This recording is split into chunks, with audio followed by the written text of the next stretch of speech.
So we're adding some additional demo here. In this case, I would like to show how we can do condition monitoring in a visual way.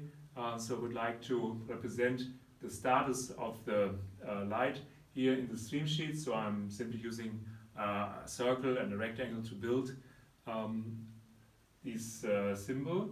And the interesting thing is you can see each of our drawing objects also have a formula attached to it. And that formula controls the object, and we can link that to Excel cells.